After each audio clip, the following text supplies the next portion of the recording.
Bien, Rodrigo, partimos un poco por ti. La mayoría, bueno, de nosotros te conoce tu trabajo, pero no conoce un poco de dónde nació tu amor por la ciudad y por todo el trabajo que has hecho tú con, bueno, con Santiago Adicto y todos eh, Otros adictos. los otros adictos, claro, Oye, de otros pero está programas. ahí, pero partiste con el pie en el acelerador a fondo. Partamos, yo creo Sí, que para la gente que no conoce a los invitados, a ver si se pueden cortito presentar para que la gente los conozca, los estudiantes y los que nos estén viendo en YouTube. No sé si Daniel, que es partimos. más, Daniel, que es más Sí, joven primero, ¿no? sí. Bueno, sí, un poquito no sí, estamos todos parecidos. Pero bueno, yo soy Daniel Silva, soy socio fundador de la empresa Alta Presión.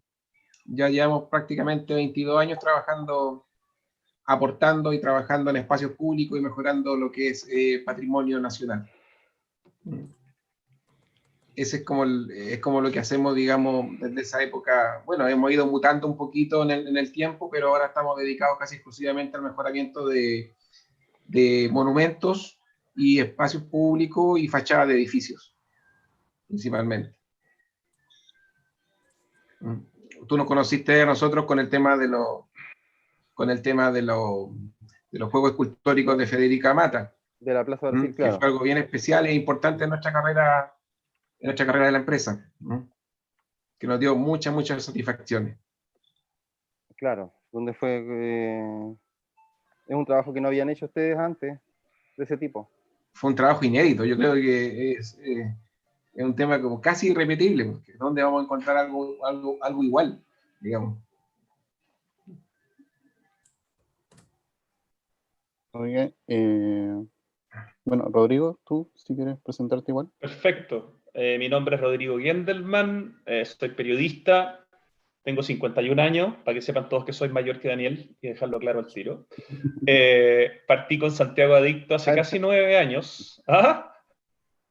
Era verdad, digo, yo pensé que no. ¿Viste? ¿Viste? Sí, nos conocemos con Daniel, el patrimonio nos ha hecho amigos, nos conocemos hace harto, hemos hecho hartas cosas juntos. Yo creo que Federica Mata es algo que nos une probablemente a muchos de los que estamos acá, en el sentido de que o somos fanáticos de esos juegos, o les tocó pintarlo, o les tocó restaurarlo, o les Claro. tocó conversar con ella, ¿cierto?, en estas mismas sesiones, así que ahí tenemos algo en común. Bueno, y Santiago Adicto partió, como te decía, casi hace una década, tratando de que los santiaguinos valoraran la ciudad en la que viven. En esos tiempos se hablaba mucho de Santiago, y es una comunidad que ha ido creciendo, es una plataforma multimedia también, que tiene un programa en la radio, que tiene presencia en televisión. Bueno, estamos esperando volver a Canal 13, a esa sección que hay en el noticiero que se llama Hay que ir, que obviamente está suspendida porque hoy día no hay que ir a ninguna parte. Claro. Y ha empezado a crecer en el sentido que hoy día hay un Chile Adicto también, que en realidad es Adicto a Chile, que es una comunidad también interesante, un Latam Adicto, que en realidad es adicto a Latam, y hay una cuenta también que creé hace algunos años que se llama Escultura Chile. A mí me gusta mucho el arte público, tanto la escultura como el graffiti y el muralismo, pero en esa cuenta particularmente se sube todo lo que tiene que ver con escultura. Así que soy un enamorado del patrimonio, de la arquitectura, del arte público, y un admirador de la gente que trabaja con el patrimonio, como de hecho lo hace Daniel hace tanto tiempo, y que ha restaurado y ha logrado hacer cosas maravillosas con muchos elementos patrimoniales de Santiago. Muchas gracias. Sí, es interesante el trabajo, por eso quizás también los quisimos invitar los dos, yo sé que se conocían y su trabajo se complementa. Y claro, Daniel yo lo conocí en la Plaza Brasil, pero todo el trabajo que ha hecho desde antes, desde los 90, parece, leí hace poco, hasta ahora, cada proyecto nuevo es desafío.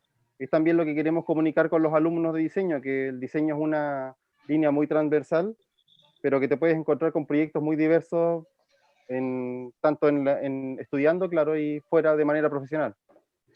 Y eso, me gustaría quizás un poquito, si Daniel puede ahondar de cuáles fueron sus primeros proyectos como importantes, no sé, y cómo fue la forma de abordarlos.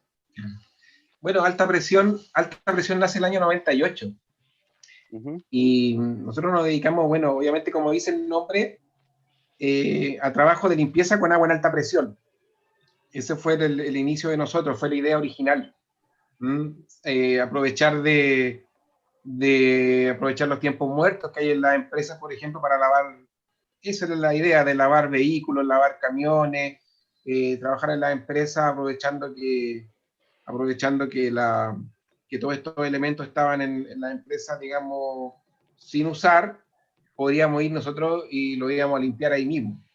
Pero después el asunto fue cambiando un poco porque los clientes nos decían, no, esto no lo hagan ustedes, pero podrían apoyarnos en otra cosa. Por ejemplo, la limpieza de los galpones, la limpieza de los pisos de la empresa. Estoy hablando del año 98, 99, por ahí. Claro. En que se estaban preocupando recién de la imagen, porque hace 20 años o 25 años atrás las empresas no se preocupaban mucho de su imagen. Ahora sí que están muy preocupados de la imagen que proyectan hacia el cliente, de lo que se ve afuera. Y bueno, con el tiempo fuimos viendo otras posibilidades, hasta que por ahí por el año 2000 creo que fue, en que nos pidieron la limpieza de la torre de control del aeropuerto, que fue un cambio de la parte industrial, ya nos pasamos a un tema más que nada arquitectónico, y ese fue el primer trabajo interesante que hicimos, fue la limpieza de la torre de control en el aeropuerto de Pudahuel. Después, el año 2001, ahí trabajamos para los 50 años del Banco del Estado, me parece. Sí, me parece 50 años del Banco del Estado. Pudimos hacer la limpieza de la torre principal del Banco del Estado, la que está en bandera con la Alameda. Ese fue un trabajo también bastante interesante, que no teníamos mucha experiencia, pero por suerte lo pudimos ejecutar y ejecutar muy bien. Se limpió toda esa torre blanca, la torre blanca junto con ese color medio arcilloso que tiene el Banco del Estado hacia Morandé, y lo que queda por bandera hacia la calle Moneda. Bueno, y de ahí empezamos a tener otras actividades, digamos, pero más relacionadas con el tema de fachada de edificios patrimoniales. Mira, desde esa época hasta ahora hemos pasado por Bolsa de Comercio de Santiago, Club de la Unión, La Moneda, el Palacio de la Moneda lo hemos lavado varias veces, se ha limpiado. La Catedral Metropolitana también fue un hito muy importante para nosotros en el año 2014. La recuperación de la iglesia de San Francisco también, que estaba muy a mal traer por muchos años, hasta que el año 2013 nos hicimos cargo nosotros y pudimos recuperarla, digamos, prácticamente en 3-4 meses ya estaba recuperada, y después seguimos haciendo las mantenciones correspondientes.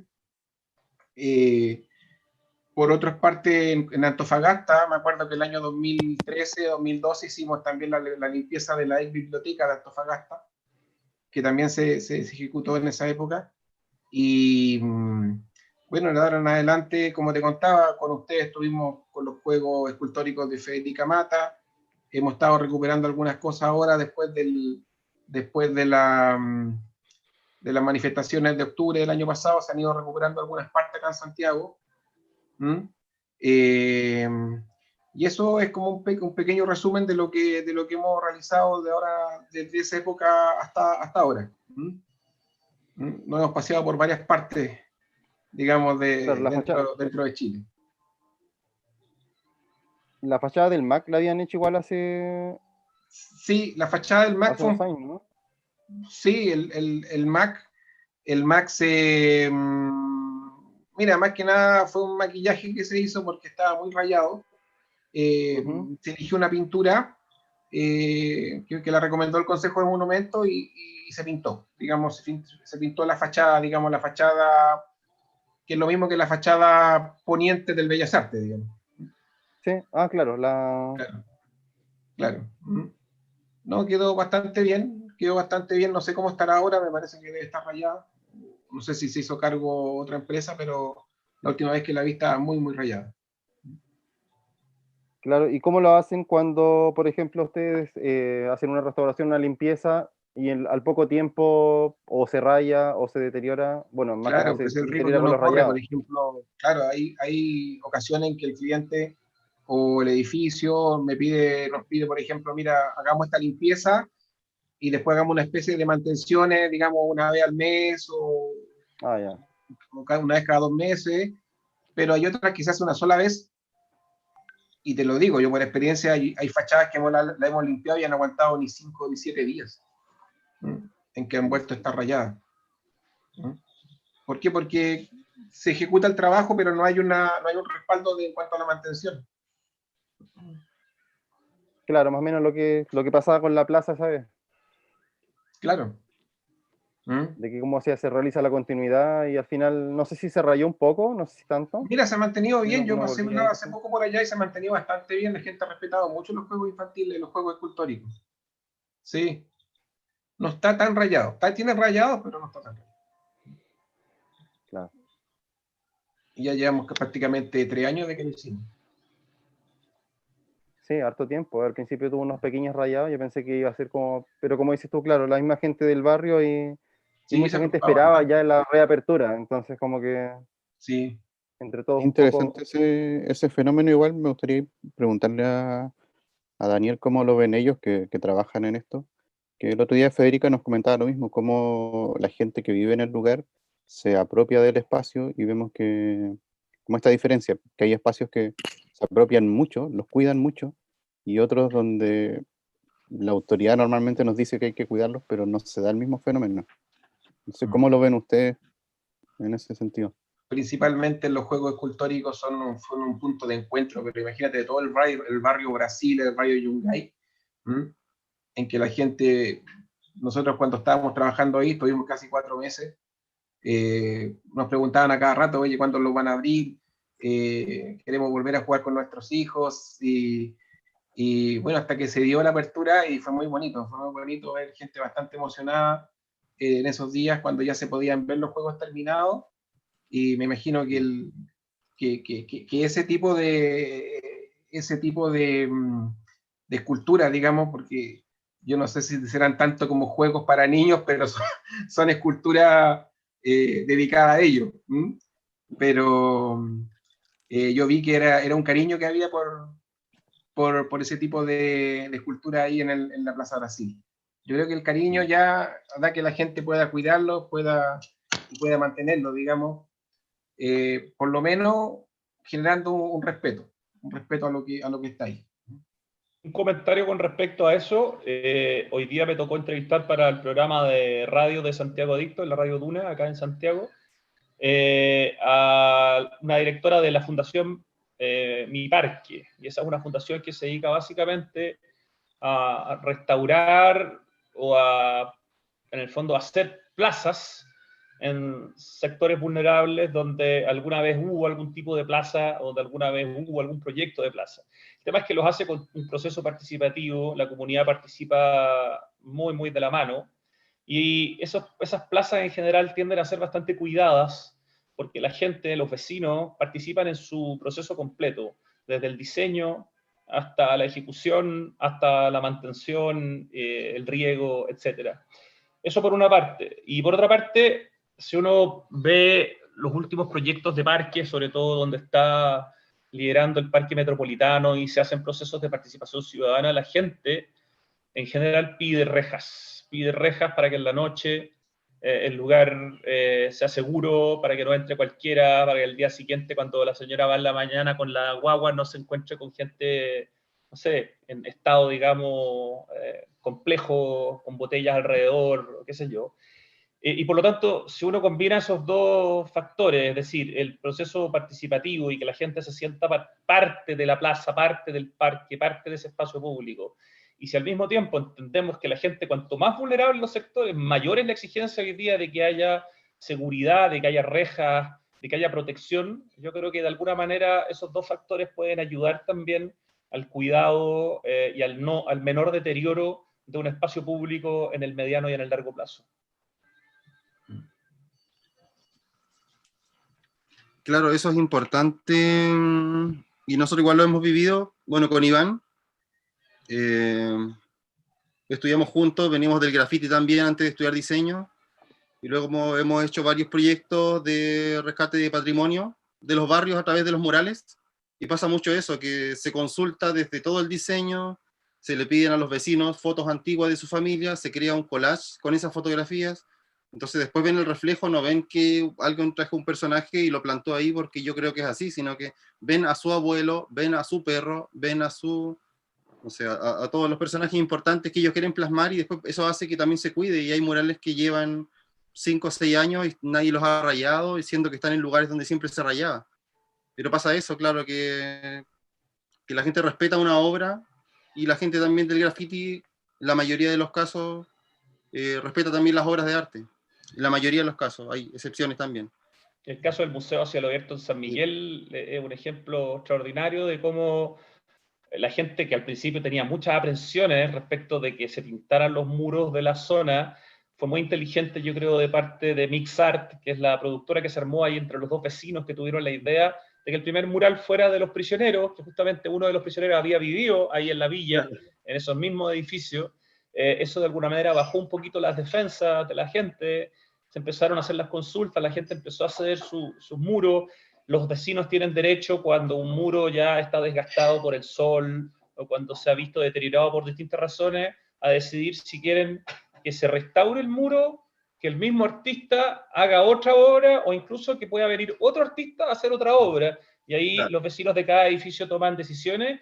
Y el caso del Museo San Alberto en San Miguel es fantástico, porque al hacerse tan famoso, con tanta calidad de muros, de tantos artistas que han trabajado, el Estado puso sus ojos en el lugar, y hoy día, en los últimos años, Claro. han recibido el arreglo de las veredas, de la iluminación, la pintura de las fachadas, la confección de nuevas parques y plazas, o sea, de nuevas plazas. Es realmente espectacular lo que ha pasado con la Villa San Miguel, gracias al arte público, gracias al street art, gracias al graffiti y al muralismo. Realmente, y esos departamentos, no tengo ninguna duda, y esto me lo dijo Roberto Hernández de Mixart, esos departamentos hoy día no me acuerdo si valen 3, 4, 5 veces lo que valían hace 10 años. La plusvalía que le ha dado el arte urbano a esa villa ha sido fenomenal. Claro.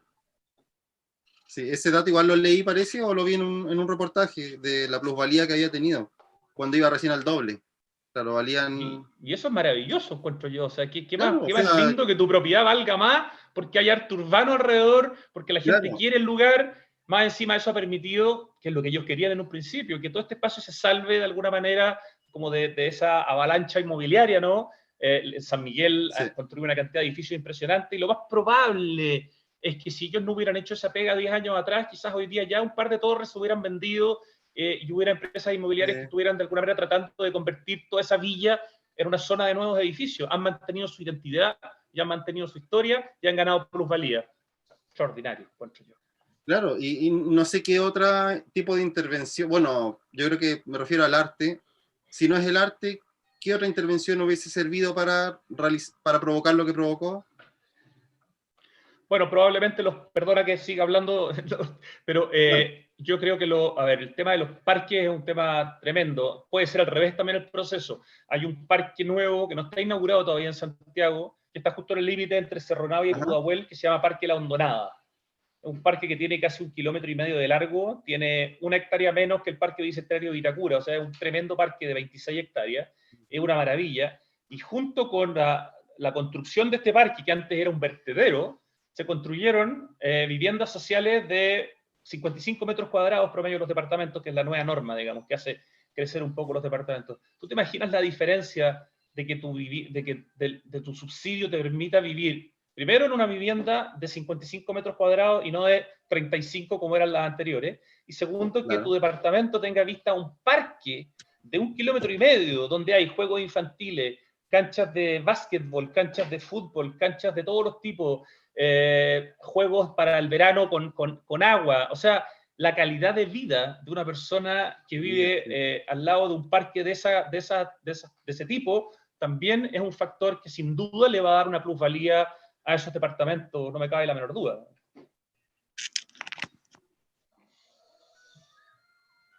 ¿Alguno de los chiquillos quiere comentar algo? Bueno, sí, con respecto a lo mismo, ¿eh? El otro fenómeno más que también ocurre gracias a eso, también es la activación del turismo. Eh, yo he visto por ahí también que en Santiago, gracias a los murales y al arte urbano, sobre todo en la parte histórica o casco histórico de Santiago, también ahora se ha activado mucho y hay varias rutas de graffiti y de arte urbano. ¿Cómo será viable hacer lo mismo, pero en lugares más alejados o marginales, llamados marginales, para activar de alguna manera esta actividad? ¿O cómo lo ven ustedes allá en Santiago? ¿Ha ocurrido ese fenómeno en alguna población o en algún...? Bueno, en San Miguel ha San ocurrido, Miguel. es una población, probablemente es una población o es una villa quizás de características de seguridad distintas tal vez a otras poblaciones de Santiago, en el sentido que es un lugar quizás más cercano y donde no hay una reputación de alguna manera muy, muy negativa en su historia, pero la cantidad de turistas extranjeros que han ido a la Villa San Miguel a ver el arte urbano es importante. O sea, hasta octubre, que partió el estallido social y por lo tanto disminuyó fuertemente el turismo, el tema era una constante. O sea, la gente de Mixart tenía paseos probablemente todos los días, más de una vez al día. Había varias agencias de turismo que también estaban llevando turistas a ver arte público. ¿Cómo se llama? El Museo Alberto en San Miguel apareció en varios medios internacionales como uno de los grandes atractivos de Santiago, junto con el barrio Bellavista y el barrio Yungay, y Valparaíso de alguna manera, como para ir a ver arte urbano. Por lo tanto hay gente que empezó a poner la vista y decir, cuando vaya a Chile o vaya a Santiago voy a darme una vuelta por este lugar. Así que sí, pues claramente se puede. Lo que pasa es que hay una mezcla ahí importante de la calidad del producto con, de alguna manera, la experiencia que se va comentando. Entonces, si yo voy y encuentro que los murales son realmente de buen nivel y al mismo tiempo me siento seguro y soy bien guiado y no tengo ningún problema, Claro. le voy a contar probablemente cuando vuelva a mi país la experiencia a alguien. Si voy a un lugar donde hay unos muy buenos murales, pero siento que me trataron de asaltar 3 veces, lo más probable es que diga, ojo, no sé si vale tanto la pena. Entonces ahí hay una mezcla de producto con experiencia que tienen que de alguna manera ir a la mano. Pero por lo menos en ese caso ha resultado y ha sido exitoso, y yo te diría que son varios miles los turistas extranjeros que han visitado el Museo Celoberto en San Miguel, así como también son muchos los que a Valparaíso van también a ver arte público, los que van al barrio Bellavista, los que van al barrio Yungay. Claro, se tendrían que dar ciertas condiciones también. No sé si alguno de los chiquillos o los estudiantes que quieran preguntar algo. Oye, mientras se rompe el hielo, yo estaba pensando en algo cuando ustedes, presentaron el tema. Estamos hablando con gente que estudia diseño. Yo encuentro que en estos momentos esta es una carrera tremendamente interesante, probablemente más que nunca. Yo he estado viendo un documental que seguramente ustedes como profesores y como alumnos de diseño, la mayoría deben haberlo visto, y si no tienen que verlo, que se llama Abstract en Netflix. Es un documental increíble sobre diseño, y el diseño aplicado ahí hacen dedito para arriba. Es que es muy impresionante, o sea, ver, digamos, a los grandes desde la tipografía hasta el diseño de las Nike, hasta el diseñador de Instagram, hasta el Olia Furelia, cómo el diseño hoy día está presente en tantas ramas y tantas actividades distintas. Hay, de hecho, universidades hoy día ya en Chile, como la Universidad Adolfo Ibáñez, que no tiene la carrera de arquitectura, tiene la carrera de diseño. La carrera de diseño, de alguna manera, tienen como incorporado el tema de la ciudad. Yo encuentro que están estudiando una carrera tremendamente atractiva. Yo cuando entré a la universidad, que fue hace mucho tiempo, en 87, básicamente diseño era ser un diseñador gráfico para trabajar en una agencia de publicidad. Y hoy día, para mí, si yo hoy día saliera del colegio, eventualmente la carrera de diseño, que mezcla un poco el industrial con el gráfico, con varios componentes más, me parecería una opción académica tremendamente interesante, porque el mundo hoy día está pagando mucho por el buen diseño, y el buen diseño se ha hecho extraordinariamente necesario. Así que felicitaciones a los que están acá estudiando diseño, porque encuentro que están estudiando la carrera del presente. Creo que es una carrera extraordinaria, y si no han visto ese documental, véanlo porque les va a volar la cabeza en Netflix. Abstract. Cierro paréntesis.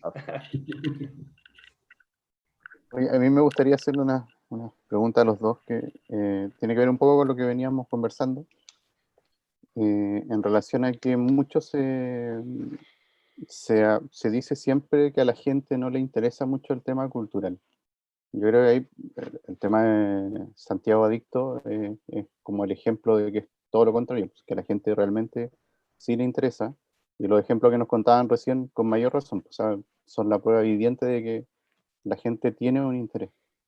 ¿Qué es lo que creen ustedes que pasa ahí, que todavía existe como de repente, quizás no tanto como antes, pero todavía está como este mito de que a la gente no le importa la cultura en el espacio urbano? No, yo creo que la recuperación urbana crea un lazo con la gente que vive en ciertos sectores. Nosotros lo hemos visto cuando tuvimos que recuperar el barrio Avenida Mata, tuvimos que recuperar todas las fachadas de Avenida Mata, y ocurrían fenómenos bien interesantes porque nosotros veníamos pintando desde Vicuña Maquena hasta el Parque O'Higgins, que son prácticamente de ida y vuelta, deben ser 2 kilómetros, 2 kilómetros y medio de limpieza y pintura de las fachadas. Y era increíble porque me acuerdo un caso de un señor que salió por la calle Portugal con mata por ahí, y me dice, mira, ahora se ve mucho mejor este barrio porque se ve más, tenemos más seguridad, tenemos más iluminación, como que se ve más vigilancia, y al final no se había hecho nada de eso. Solamente habíamos pintado la fachada. ¿Te fijas? Entonces, quería contarle esa anécdota porque él sentía que había mucho más seguridad, mucho más orden, siendo que solamente nosotros habíamos limpiado y pintado la fachada. Y él se acordaba cómo era antes el barrio y todo, mucho más ordenado, mucho más familiar. Así que eso les quería contar, que es como un ejemplo de lo que ustedes están planteando. Hay un elemento que es bien interesante que demuestra que sí, claramente hay interés, que es la celebración del Día del Patrimonio Cultural, y cómo en sus 20 años de vida, ¿20 o 10? Estoy perdido. Bueno, en fin, desde su origen, 20 años si no me equivoco, el crecimiento ha sido, no sé si exponencial es la palabra, pero realmente ha sido una curva hacia arriba, ¿ya? Y el último Día del Patrimonio, que fue obviamente el año 2019, hubo más de 1 millón de personas que participaron en Chile en las distintas actividades del patrimonio cultural. Y yo creo que ese es un día que funciona muy bien, primero porque tiene la cosecha de 20 años, porque se publicita bastante, porque es gratuito, porque se abren lugares que normalmente no se pueden ver. Y la gente, cuando se da esa cantidad de oportunidades al mismo tiempo, las disfruta y las celebra. Por lo tanto, creo que lo que nos falta de alguna manera para que haya más interés, de manera más constante por el patrimonio y por la cultura, es el contexto. Aquí voy. Aquí si yo no manejo información y no me llega información y no conozco lo que existe, paso mi vida, digamos, por delante de un montón de oportunidades que me pierdo. Pero si hay más programas, más espacios, más medios, si en los colegios empezamos a darle contexto respecto de nuestro patrimonio arquitectónico, cultural, nuestro pasado, de nuestros pueblos originarios, si en el fondo damos contexto de lo que somos y de lo que tenemos, es muy posible que esa llama, digamos, del interés por el patrimonio se expanda. Yo creo que nos falta en las mallas curriculares de los colegios, en los primeros años de las universidades. Ojalá tuviéramos, como otros sistemas universitarios, un par de años donde los alumnos estudian una serie de ramos diversos y después eligen su especialidad. No parten inmediatamente estudiando la carrera con los cursos específicos. Nos falta un poquito más, digamos, de contexto nuevamente. Y también creo que nos ayudaría mucho que las autoridades también tuvieran más sensibilidad respecto de la cultura y del patrimonio, y no dependiera solamente del Ministerio de la Cultura y los Patrimonios. Pero creo que el potencial está, el Día del Patrimonio lo demuestra, el crecimiento que ha tenido es tremendo. Entonces, cuando se mezcla la buena comunicación, la difusión, el contexto y la oportunidad de derribar barreras a través del precio, la gente se aproxima a la cultura, la disfruta, la vive y le empieza a tomar el gusto. Yo creo que eso es fundamental. Pero hay varios puntos interesantes ahí. El último de la autoridad, por ejemplo. También me gustaría a mí abordarlo desde el punto de vista de los que estamos en regiones, que siempre se habla mucho de que pareciera que estamos como un poquito más abandonados en ese tipo de cosas. Y me gustaría ir preguntarle también un poquito a Daniel, porque nos contaba un poco la historia de alta presión recién, y cómo partieron haciendo algo que no tenía nada que ver con, por ejemplo, el proyecto de Federica Mata. Y me llama la atención porque, sobre todo aquí se habla mucho de estos temas con los estudiantes, de qué van a hacer cuando salgan de la carrera, de la universidad. Como mucho miedo de cómo enfrentarse o cómo combinar lo que a ellos les gusta con lo que están estudiando. Porque a veces sienten que como que no van muy de la mano, a pesar de que tienen ciertos roces. Entonces, ¿cómo en el caso de ustedes llegaron a meterse tanto en la palmera, partiendo de... Nosotros, bueno, imagínate, yo terminé la carrera de Ingeniería Industrial en la USACH el año 98. Y yo tenía ese proyecto que yo les conté al principio, que yo tenía ese proyecto de salir a lavar vehículos a las empresas. Imagínate, estaba hablando hace 22 años atrás, que uno podía llevar su maquinita y empezar a lavar los vehículos ahí, pero los mismos clientes nos fueron dando otra idea, de que a lo mejor no era el vehículo, no era el camión, sino que era lavar la empresa, limpiar los vidrios de la empresa, lavar los muros de la empresa, la fachada de la empresa. Y de ahí fue generándose y se fue puliendo un poquito más la idea hasta llegar hasta ahora. Imagínate que ahora prácticamente nuestros trabajos industriales son un 30% y un 70% son edificios, fachadas de edificios, tanto privados como patrimoniales. Uno va viendo lo que va necesitando el cliente y ahí va ideando nuevas estrategias para continuar con la empresa. Oye, yo puedo decir algo, es que Daniel, mucho antes de haber hecho este trabajo increíble que hizo Alta Presión con el tema de Federica Mata y los juegos escultóricos, hizo un trabajo hermoso con una obra de María Martner. Así que yo creo que sería bonito que lo contara, porque ahí hay una clara demostración de que ha habido un vínculo entre Daniel y Alta Presión y el patrimonio de Chile, y en este caso de Santiago, bien importante. Así que, Daniel, ¿por qué no cuenta eso? Yo cuando la supe, quedé con la boca abierta. Fue el año 2006, cuando conversamos con Rodrigo. Yo no se lo había contado nunca a Rodrigo, y hasta que lo empezamos a conversar como parte del anecdotario de Alta Presión, y yo creo que un hito súper importante haber recuperado el mural del Escudo Nacional el año 2006.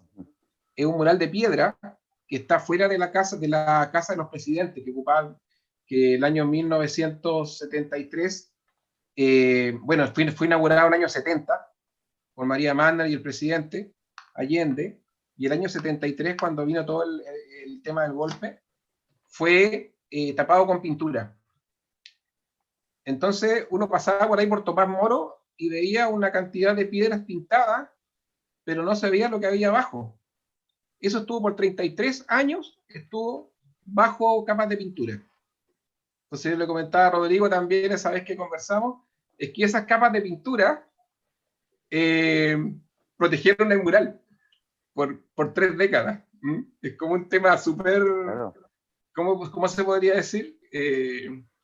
Como que chocan las dos cosas, fue la intención de tapar, claro, tapar el mural con la pintura para que no se viera un símbolo patrio, o sea, al final el escudo nacional es de todos. O sea, bueno, ya ese es otro tipo de conversación que podríamos tener, pero esa pintura que taparon el mural lo protegió. El año 2006 nos contactaron de CONAPRAN, que es la institución que está ahí ahora, y nos consultaron de cómo se podía empezar a descubrir la piedra. Interesantísimo, o sea, ir haciendo pruebas poco a poco e ir descubriendo. Un día fuimos descubriendo la pata del huemul, la pata del cóndor, ir descubriendo el penacho, y nos topábamos con las piedras que son piedras nacionales, porque la señora María Martner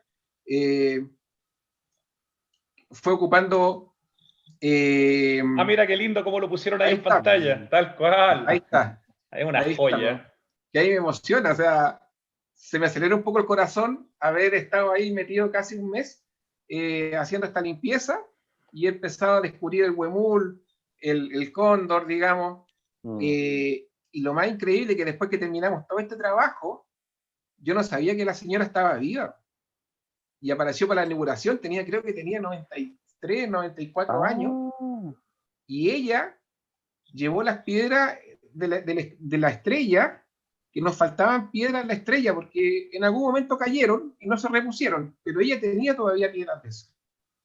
Ella fue, se subió a una banquita y las pegó ella misma, ese día de la inauguración. Así que fue un tema, pero que yo no le tomé el peso en ese momento, pero yo creo que fue súper, súper interesante y un aporte al patrimonio que ustedes lo pueden pasar a ver ahí, a Tomás Moro, cerca de Apoquindo, y ver ese trabajo que es increíble, increíble. Haber ocupado, yo no sé si Rodrigo se acuerda, pero el jaspe, lapislázuli, cuarzo, puede ser, mira, son 3 o 4 tipos de piedra que están ahí, que son piedras nacionales, digamos, que se ocuparon ahí. Pero es increíble, o sea, yo creo que... Déjame complementarte, perdona, que María Banner es la artista más importante de la piedra en Chile, le hizo a Pablo Neruda, en cada una de sus casas, porque era muy amiga de Pablo Neruda, un espacio, digamos, de arte con las piedras. Es la que hizo, o la que diseñó, junto con un muralista mexicano llamado Juan O'Gorman, ese tremendo mural que tiene la piscina Tupahue, del Cerro San Cristóbal. María Banner, además, es la hermana de Carlos Banner, que es el arquitecto del paisaje que hizo prácticamente todo el parque metropolitano. Entonces, la piscina Tupahue la diseña Carlos Banner y el mural lo hace María Banner con Juan O'Gorman. Carlos Banner es el que hace también la piscina Antilén, la Casa de la Cultura Náhuac. Esos dos hermanos son unos genios, pero María Banner es la artista de la piedra probablemente más importante de nuestra historia. Casi tan grande como el artista que les hizo a ustedes en La Serena ese maravilloso monumento que está en la Plaza de Armas y que también hizo su trabajo en Vicuña, en la Plaza de Armas, que me refiero a Samuel Román. Yo a veces me pregunto cuánta gente de La Serena sabe que Samuel Román, uno de los artistas más importantes de la historia de Chile, es el responsable de ese trabajo en piedra alucinante que hay en la Plaza de Armas de La Serena y que hay en la Plaza de Armas de Vicuña. Para mí, 2 de las plazas más lindas de Chile, pero por lejos. Esas son cosas que yo creo que cuando uno las sabe, empieza a averiguar quién es el personaje, quién es Samuel Román, quién es su hijo que lo ayudó en Vicuña, y empieza a ver todo lo que hizo en Santiago y en Chile, y así te empiezas a enamorar del arte público, así te empiezas a enamorar de los elementos, la piedra que tiene tanto que ver con nuestra geografía, con nuestra cordillera, con nuestra identidad. Entonces, cuando los alumnos a veces se preguntan qué puedo hacer para diferenciarme, yo creo que hay que partir por conocer lo propio, por valorarlo. Alguna vez la escultora Marta Colvin se fue a estudiar a Europa con el más grande de los escultores de Occidente que se llama Henry Moore. Y Henry Moore le dijo, ¿por qué usted y tantos estudiantes latinoamericanos vienen a Europa si ustedes tienen la cordillera de los Andes y tienen toda esa cosa andina y tienen toda esa historia? ¿Qué vienen ustedes acá si ustedes tienen un patrimonio mucho más importante? Y entonces Marta Colvin vuelve a Chile y empieza a construir sus pachamamas y sus esculturas que tienen que ver con nuestros ancestros, con nuestros pueblos ancestrales y con nuestra cultura, y se hace famosa en todo el mundo, no por lo que aprende en Europa, sino por lo que finalmente se da cuenta que tiene que aprender en sus propias raíces. Así que aprovecho de dar un poco ese consejo. Concéntrense en lo que tienen cerca. La Serena, de partida, es una joya de ciudad en términos arquitectónicos. Puede haber gente que le guste más o menos el tema neocolonial, pero es una preciosa ciudad con un trabajo. Tuvieron la suerte de tener un presidente que era serenense y por eso se pudo hacer todo ese trabajo maravilloso a nivel cívico, en el barrio cívico, en la zona del centro. Es una espectacular ciudad llena de patrimonio en la zona, en la región donde están. Entonces yo creo que hay que partir conociendo y enamorándose de lo que es de uno, de lo que está delante de los ojos. Eso fue la inspiración que me vino en estos momentos para compartir. Increíble. Se me viene a la cabeza una pregunta un poco polémica. No, con respecto a todo lo que hemos estado hablando, acá hace poco pasó un episodio donde se derribó en la avenida de Aguirre, se derribó una estatua justamente de Se me olvidó el conquistador. Francisco de Aguirre. Francisco de Aguirre, muy bien. Por eso se llama Avenida Francisco de Aguirre. Bueno, se derribó y se está proponiendo ahora cambiar el nombre de la avenida y poner alguna estatua que haga referencia al pueblo de Aguita. ¿Ya? Bueno, mi pregunta es, ¿qué opinan de esto, de que se transforme así la ciudad, de que se transforme también ese patrimonio que quizás muchos no les gusta por el tema de la conquista? Y bueno, eso es la pregunta. ¿Qué opinan? Si está bien cambiar de esa manera las cosas, que se transforme así la ciudad. Yo pienso que hay que respetar el contexto histórico. Pienso que todo tiene su época y hay que respetarlo. O sea, también creo que no hay que ser tan extremista como para sacar una escultura de Francisco de Aguirre, porque a lo mejor tuvieron excesos con los aborígenes y todo ese tema, pero pienso que cada escultura podría tener su lugar, pero no erradicarla, no sacarla, no borrarla, porque también es historia, pienso yo. Y son contextos históricos de hace, ¿cuántos? 400 años atrás. Esa es mi opinión. Es complejo el tema, es algo que está pasando en todo el mundo. En Estados Unidos en los últimos meses se han derribado muchos monumentos que representan a gente que está vinculado en el fondo con el tema de la esclavitud de los afroamericanos. Y cuando uno lo mira desde afuera, uno dice, pucha, tiene cierto sentido de alguna manera. Si yo, no sé, fuera un afroamericano y hay un monumento a alguien que nos esclavizó, probablemente también sentiría el deseo de botar ese monumento. Si bien comparto en principio lo que dice mi querido Daniel, de que hay espacio para todas las manifestaciones y eso sería lo ideal, también entiendo que hay ciertos personajes de la historia que sacan roncha y que a veces pueden significar mucho resentimiento. Ahora, a veces tengo la duda de si ciertos monumentos que se votan con suficiente conocimiento respecto de ese personaje. No le tengo tanto miedo a eso. Sí me parece que se pueden resignificar también los monumentos. A veces ver al general Baquedano en la Plaza de la Dignidad lleno de colores y de rayas puede ser interesante también. Puede ser que esa sea la nueva realidad y que sea algo que discutamos como sociedad.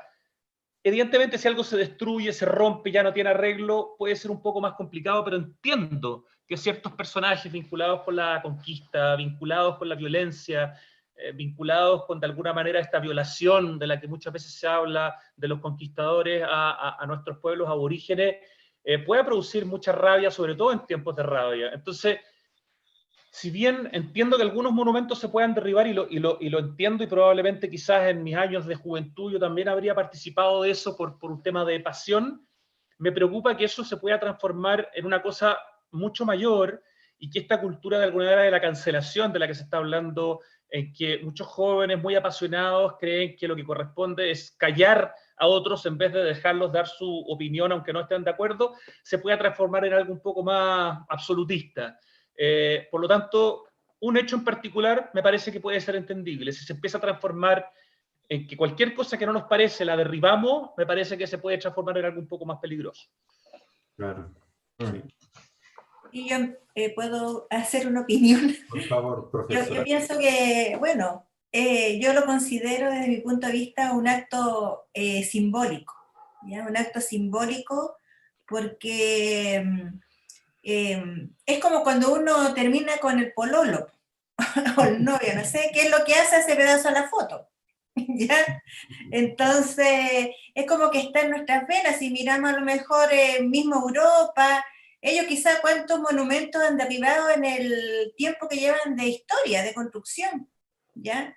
Entonces, claro, nosotros somos países tan jóvenes y nuestra juventud hoy en día por fin está participando en las calles, algo que también no se veía desde hace tiempo, ¿ya? Entonces, claro, a lo mejor es una participación donde los elementos que están allí están están participando en un acto simbólico, en una especie de instalación social, podríamos decir, nos guste o no nos guste, ¿ya? Entonces, yo creo que esto, claro, uno que trabaja con el tema del patrimonio, yo soy serenense, amo mi ciudad, pucha que duele ver cómo, por ejemplo, pintaron las estatuas, pero pintaron las estatuas justo el mismo día que cumplía 1 año de la muerte de Catillanca. ¿Ya? Entonces, si tú miras desde un contexto, ¿cierto?, más global, ¿cierto?, te pones en un punto de vista más bien lejano, de análisis, comprendes eso.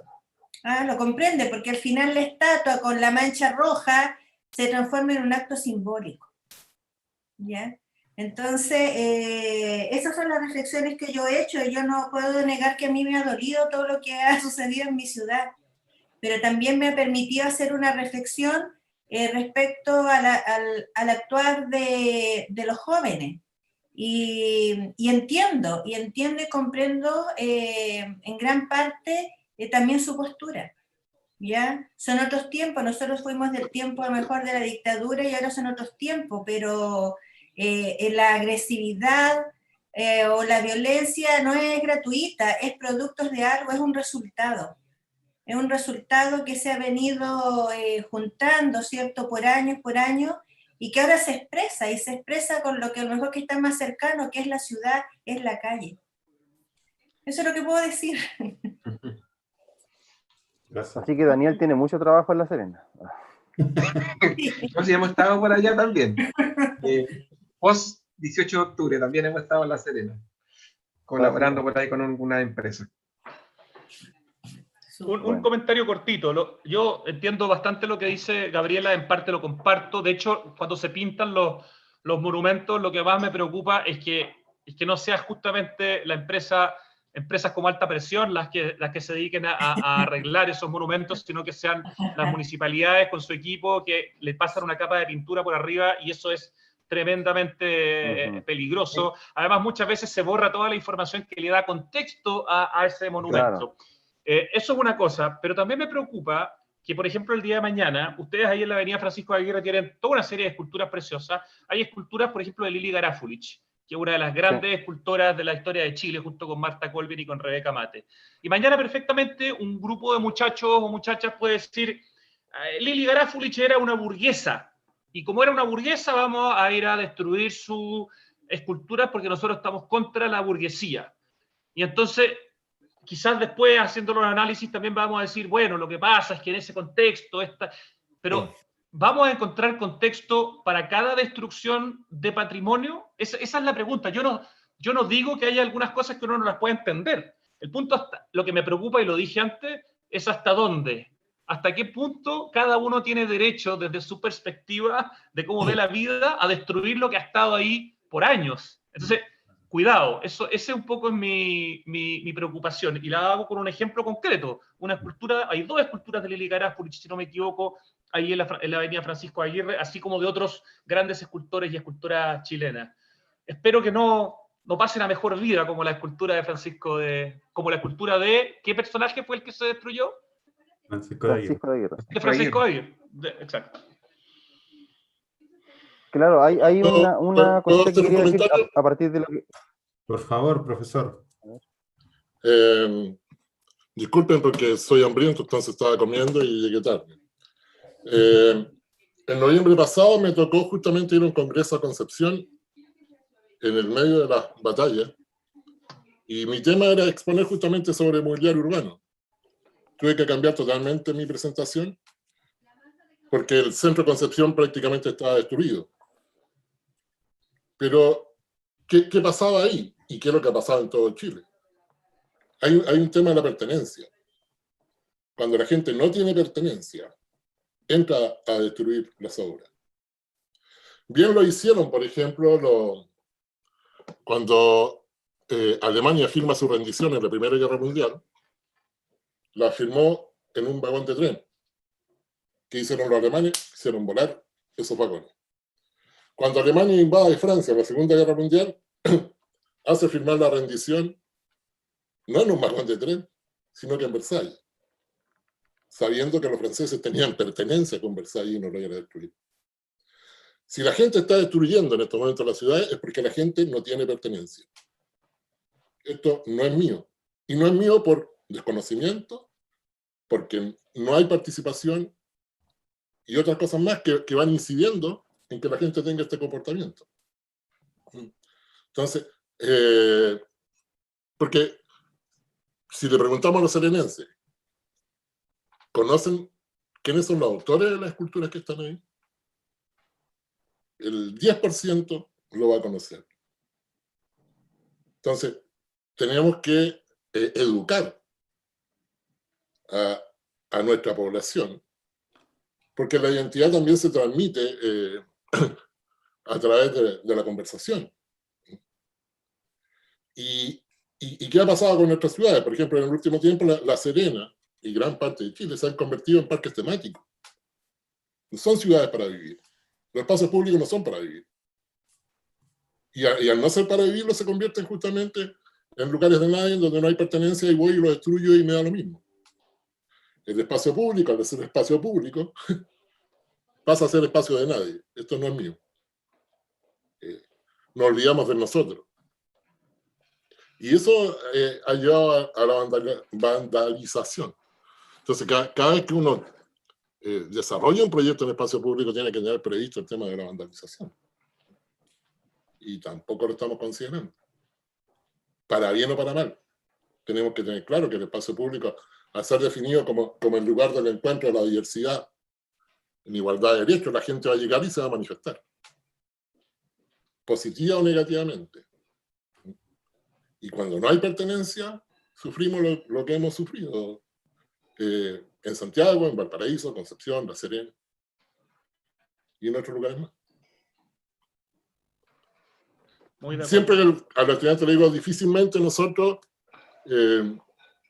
botamos un pucho en el living de la casa, tiramos el chicle al suelo, pero en la ciudad sí, porque la ciudad no es mía. Entonces, ¿por qué? Porque no hemos desarrollado el tema de la pertenencia. Yo siendo invitado a La Serena hace 25 años, yo soy porteño, tengo la pertenencia marcada por Valparaíso, pero también tengo una pertenencia en el lugar donde vivo, porque como yo me apropio del lugar, el espacio también se apropia de mí y me va condicionando. Y por ahí es donde tal vez hemos cometido el error desde años, porque Chile ya más o menos, el gobierno del Lago pone el tema del espacio público como algo importante a desarrollar en las políticas públicas, pero ha quedado muy en el papel. Acá en La Serena nosotros tenemos un muy buen ejemplo de un solo buen trabajo, que es lo que se hizo en la población La Antena, donde se desarrolló un parque, y el parque, la administración está en manos de la Junta de Vecinos. Quien hace la mantención del parque es gente que vive en el mismo lugar. Por lo tanto, no se ha destruido porque sé que hay quien está regando, quien está podando, es mi abuelo, es mi mamá o es mi tío. Hay pertenencia. Entonces, y lamentablemente a la par se desarrollaron otros proyectos acá en la región, pero no han tenido el mismo tratamiento de este diseño participativo o colaborativo. No es que yo esté por destruir todo, pero tal vez porque estoy gastado, pero mi cabeza sigue siendo joven, todavía tengo ganas de destruir algunas cosas. Y es porque no hay pertenencia. Salud. Profe, estaba muteado, ¿puedo repetir? Quisiera agregar también otro pensamiento, porque son pensamientos, ciertas reflexiones, que también muchas veces la destrucción viene desde el poder, ¿ya? Y ahí no se dice nada. Cuando bombardearon la moneda, ¿ya? Y hemos visto tantos casos en la historia donde desde el poder se destruye, ¿ya? Y ahí no se dice nada. ¿Ya? Pero cuando a lo mejor no viene desde el poder, entonces hay una crítica mucho más severa. Entonces yo creo que son temas que son súper importantes de reflexionar ¿ya? Y de comprender, para poder comprender los movimientos sociales y cómo estos se expresan en la ciudad misma, donde habitamos. ¿Ya? Muchas veces lo vemos en nuestras casas, lo más cercano lo vemos en nuestras casas, ya en nuestro sector donde vivimos, nuestras poblaciones, y eso mismo se va replicando a escala, ¿cierto?, en las ciudades.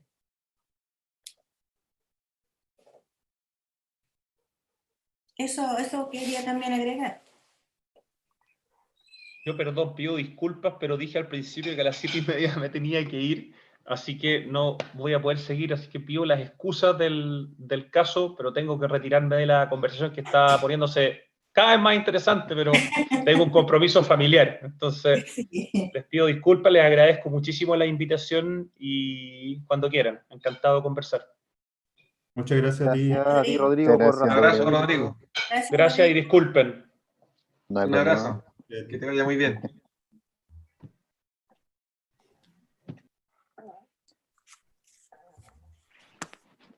Como sacando conclusiones de la conversación, claro, no creo que la mejor manera es actuar así, como decíamos en el estallido, de repente la rabia invade, un grupo de personas puede provocar todos estos cambios en la ciudad. Se debería, sí, para instalar estatuas o algunos símbolos, o lo mismo que hablábamos recién al principio con el Nano, de la pintura que se va a intervenir un lugar, siempre pedir la opinión, ya sea bueno, si vamos a intervenir la avenida de Aguirre, al ser tan importante para la ciudad, se debería preguntarle a toda la ciudad. Todos deberían participar y opinar, claro. Sí. Y aún así, si se quiere mover algo que ya está instalado hace mucho tiempo y estamos en otro contexto, se debería pedir la opinión para sacarlo y no actuar de la manera que se actúa muchas veces. Para cerrar la conversación. Hay un tema con eso que tiene que ver con el que el Lynch en los años 60, cuando escribe su libro famoso de la imagen de la ciudad, plantea el tema del simbolismo. Entonces, cuando viene desde arriba con un simbolismo a priori, que yo voy a instalar acá y voy a construir un edificio, voy a instalar una escultura, como lo que pasó en Coquimbo con el sacacorcho del milenio o la cruz del tercer milenio, como la gente lo ha llamado, generó un proceso de gentrificación tremendo, producto de que no vino desde arriba. A alguien se le ocurrió instalar ahí una cruz. No fue que surgiera desde la base, desde la gente. Yo tengo un dato ahí. En la medida que la gente se apropia, incluso empiezan a cobrar valor. Y hay veces que vienen un proyecto muy malo, pero la gente le da otro uso, otro sentido, y se valoriza muchísimo. Antes de la cruz, se intentó pintar toda la parte alta de color blanco y los techos rojos. Y la gente se opuso. No sé. No me lo recuerdes. No me lo El recuerdes. Leo fue. No, yo todavía no llegaba. Todavía no llegaba. Yo volví con algo de color hasta. El Leo el culpable. Le faltan 2 casas para terminar y... Quisiera hacer la réplica de la muralla china también. No, y tenía varios. El caballero, el chiquitito tenía. Don Velázquez, señor Pedro Velázquez tenía varias ideas más. Le faltó la sinagoga. Sí, sí quería instaurar varios monumentos. Me faltó plátano. Con respecto a lo, hola chiquillos, con respecto a lo que decía el profesor, respecto al vandalismo, es heavy ese tema en el caso del espacio público, sobre todo del mobiliario urbano. Cómo de cierta manera uno tiene que proyectar, digamos, ese espacio para considerar lo necesario que tenga que tener ese elemento. Por ejemplo, en el caso cuando Hernán desarrolló el proyecto con Federica, digamos, y las personas que también ahí contribuyeron a eso, el tema de las pinturas, el tema de los acabados, el tema de cómo de cierta manera tu producto final respeta fielmente la pieza y de cierta manera también la destaca. Estamos lejos igual, por ejemplo, como, o sea, el profesor decía ahí, hablaba algo de súper importante también del tema de la pertenencia. De momento, claro, de involucrar a los actores del espacio para así de cierta manera que ellos lo sientan parte de ellos. Y así todo, si nosotros hacemos eso, igual el mobiliario urbano va a estar lejos de no estar expuesto al vandalismo. Siempre va a estar un gallo que lo va a querer romper, o el que se va a picar, o el que va a hacer algo, y tenemos que nosotros tener considerado eso al momento de proponer. Siempre. Y la gentrificación es un fenómeno que igual él habló recién, súper interesante, yo lo vi aquí en Las Tarrias. Yo vivo cerquita del barrio Las Tarrias, y una zapatería de un caballero clásica de ahí que tenía, ahora hace poco tuvo que cerrar en pandemia porque le subieron tanto el arriendo sucesivamente en el barrio, en la medida que este barrio se iba haciendo más popular, y finalmente el caballero tenía un arriendo de 1 y llegó a pagar 10, algo insostenible, ni siquiera con su realidad. Y ese fenómeno se dio mucho también en Valparaíso, cuando se hizo todo este tema se hizo patrimonio finalmente se hizo patrimonio por un tema de recursos, para liberar recursos, para poder restaurarlo, para poder darle otro foco, pero pegadito de eso viene la gentrificación y la gente nueva que llega, y llega la gente nueva que no entiende la historia, y si no lo educamos a ellos en el contexto que están, lo van a romper, y eso es como parte de lo que tiene que saber y entender el espacio público, y estar preparado, saberlo. ¿Okay? Gracias. Era más o menos lo que también hablamos con Daniel al principio, de cuando terminaba una restauración y pasaban un par de días y ya lo rayaban, o alguna vez quería preguntarle si te ha acercado a alguien que ha dicho yo rayé esto y pinta nomás porque mañana vengo y rayo de nuevo, o te han dicho no borres esto. ¿Alguna anécdota que habéis tenido de ese tipo? No, si nos ha ocurrido cuando estábamos a cargo nosotros de la mantención de las fachadas de la Alameda, ocurría eso. Era tanto así que los muchachos que estaban en los equipos nuestros limpiando las fachadas ya se conocían con los grafiteros, o sea, ya era como la historia del coyote y el perro que cuidaba a la oveja, ¿no? Eran amigos. Imagínate, terminaban de pintar la fachada, de repararlo, de limpiarla, daban el circuito completo en la noche y ya estaba rayado esa misma noche. O sea, no alcanzaba a durar 6, 8 horas. Pero bueno, son parte del anecdotario nomás, pues, el tema, como estamos comentando aquí, en que encuentro toda la razón de que no hay un sentido de pertenencia, ¿no? Pero cuando la gente se siente representado por algún monumento o escultura, la mantiene. No sé si, yo creo que nadie se ha dado cuenta que en Plaza Italia, el general Baquedano estaba todo rayado, pero a 50 metros más allá estaba Manuel Rodríguez y nunca lo tocaron. El monumento a Manuel Rodríguez que está llegando a Providencia. Entonces, algo ocurrió ahí. ¿Por qué el general Baquedano todo rayado, destruido, y Manuel Rodríguez que está a 50 metros más allá lo respetaron? Claro, y acá en La Serena, lo que decía Iván también, la escultura que se botó es porque está en la entrada de La Serena, o sea, es la carretera. Acá en La Serena está la carretera, que es la que divide, claro, hasta llegar a la playa, o sea, la carretera de Chile pasa por casi, no al medio, pero por la orilla de la ciudad. Entonces, casi la bienvenida, es la fachada de la ciudad. Y con eso la gente no se siente representada. Quizás, como decía Rodrigo hace rato, igual no debería quizás romperse, o quizás cambiar de lugar, o quizás hacer otra, pero algo, la gente ya dio no sé, su descontento, y algo quizás debería hacerse, ¿no? Quizás Pero por ejemplo acá en Santiago hay un memorial de Jaime Guzmán, por ejemplo.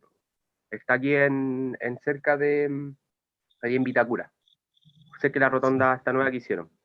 Y el memorial siempre ha existido, y por ejemplo todos sabemos que una persona como Jaime Guzmán son este tipo de personas que son, digámoslo, polémicas, para todos, no para mí, sino para todos, como en la globalidad, que generan como estas distancias súper marcadas en las personas respecto a su forma de pensar. Claro. Y respecto de eso, esa persona tiene un monumento que lo cuidan, pero ponte tú, por ejemplo, cuando llegan a alguna fecha del joven combatiente o algún otro tipo, o durante todo el 18, le fueron a dar con todo al memorial. Claro. Lo rayaron, Claro. pero, y eso tiene que ver un poco, y eso de lo que hablaban también hace poco, que también Rodrigo lo dijo, de las estatuas y el valor que tienen estos bustos o estatuas o esculturas, o como se le tenga que llamar, respecto de la moralidad y de la vida que ellos han tenido, de cómo ellos han mantenido su vida. Son personas generalmente que han expuesto su vida personal a un ámbito más profesional, y nosotros lo hemos juzgado desde ese punto de vista, porque es un punto de vista más como moralista, por así decirlo. Y es heavy ese tema, porque puede que quizá a lo mejor ahora no se vote ninguna escultura de ningún presidente, pero en 20 años más las quieran votar todas. Quería preguntarle a Daniel, aprovechando su expertise, sobre las técnicas, por ejemplo, si les toca restaurar algún tipo de mural, como el que mostraban recién, ¿cierto? Las técnicas han cambiado desde hace mucho antes hasta ahora. Antes se trabajaba mucho con el fresco, por ejemplo. ¿Le ha tocado restaurar alguna técnica que sea así de antigua? Recuperar cosas, recuperar, por ejemplo, nosotros lo más antiguo que creo que hemos recuperado fue el zócalo de la iglesia de San Francisco. El zócalo de la iglesia de San Francisco son piedras de más de 250 años, a pesar que la iglesia ya tiene 400 y tantos años, pero ese zócalo es de piedra de una cantera cerca de ahí de Colina, y fueron las piedras originales. Yo creo que fue lo más antiguo que hemos recuperado, porque la habían pintado, o sea, la habían rayado, y después pasaba la municipalidad y la pintaba de nuevo, la rayaban y después la pintaban de nuevo, y eran centímetros de costra de pintura. Hasta que fuimos poco a poco ustedes conocen la técnica del hidroarenado, que arena proyectado con agua a presión, que es la única forma de ir sacando las capas y capas y capas de pintura hasta llegar a la base, que era la piedra original. Eso ha sido como lo más antiguo que hemos podido recuperar, y bueno, ahora está todo rayado nuevamente, es una pena, porque uno pasa por ahí. O sea, yo incluso trato de no mirar, porque está tan destruido toda esa zona, digamos, desde toda la iglesia de San Francisco, que es lo más antiguo que tenemos en Santiago, y probablemente de lo más antiguo arquitectónicamente hablando en Chile, pero ahora está totalmente destruido, y que es una pena, es una pena. Pienso que en un tiempo más a lo mejor ya se ponen las pilas, digamos, aquí a nivel de presidencia o gobernación, la intendencia, para ir recuperando la iglesia de San Francisco, que se quedaba muy atrás. No ni siquiera se ha comentado si se va a recuperar o no prontamente. Eso ha sido lo más antiguo que hemos recuperado, digamos.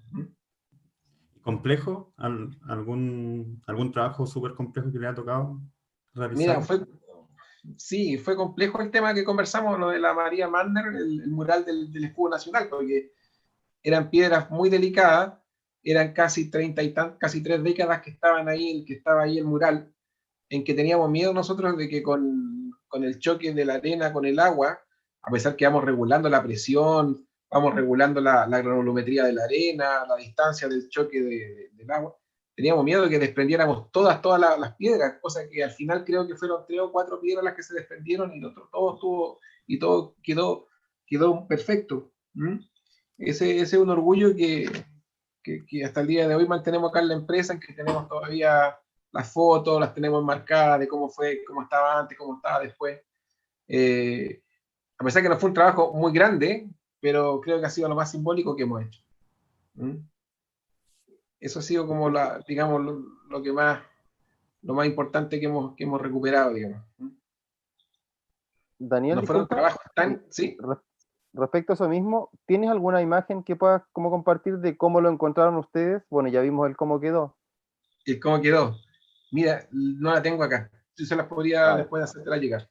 Después la puedes hacer llegar, claro. Pero Daniel, te cuento, por ejemplo, acá creo que tengo algo. algo. Bueno, son archivos yo tengo el diario original, después te lo puedo hacer llegar. ¿Ya? El diario original Ujú. de cuando se inauguró el mural en el año 70. O sea, está el original, sí. Y ahí sale toda la explicación de cómo se hizo, cómo la María Mander trabajó con 2 maestros. O sea, ella trabajó con 2 maestros, nada más, con 2 maestros de ella. ¿Mm? Se trabajó, como les explicaba, se trabajó con piedras de cuarzo, jaspe, ágata, lapislázuli, fue increíble. Es un tesoro lo que tenemos ahí y nunca se muestra. Sí. Nunca se muestra. Yo me comprometo ya para mandártelas para que ustedes las puedan compartir. Bien, ahí la compartimos. ¿Y cómo llegaste a ese proyecto, a esa restauración? Mira, nos llamó la CONAPRAN, ¿Ya? que es como lo que está ahí ahora, es como un hogar de ancianos. ¿Mm? Eso es lo que ¿Ya? es la CONAPRAN. ¿Mm? Hasta el día de hoy, creo. ¿Mm? Y bueno, nos llamaron porque no tengo muy claro cómo llegaron a nosotros. Nosotros llevamos prácticamente 6 años trabajando en alta presión y estaba la gente de la Católica, había me acuerdo que había una gente de la Católica, de otra universidad, tratando de sacar la pintura con unos cotonitos igual que los cotonitos. Entonces ellos untaban ahí Sí, en algún tipo de solvente, alguna solución, y iban piedra por piedra, pero con los cotonitos. Entonces, yo con la... Yo, no- yo soy más ingeniero, más ejecutor que lo que estaban haciendo claro. ellos. Entonces decía yo, pero esto no va a terminar en nada. O sea, van a estar ahí meses y meses tratando de sacar las capas de pintura. Y propusimos una técnica industrial, que era el hidroarenado, la trasladamos para una Ujú. recuperación patrimonial. ¿Mm? Obviamente bajando toda la cantidad de presión del agua, bajando la granulometría de la arena, bajando la distancia Claro. del choque con la agua. Entonces se fue haciendo todas unas pruebas y error, hasta que dijimos ya, esta es la cantidad de presión que se necesita para sacar la pintura, pero no dañar las piedras. ¿Mm? Así que esa fue la aventura que nos tiramos ahí. ¿Mm? Y me gustaría abrir el micrófono para los estudiantes, si es que alguno tiene alguna consulta.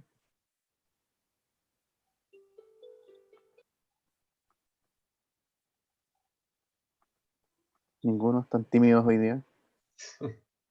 Como siempre, como siempre.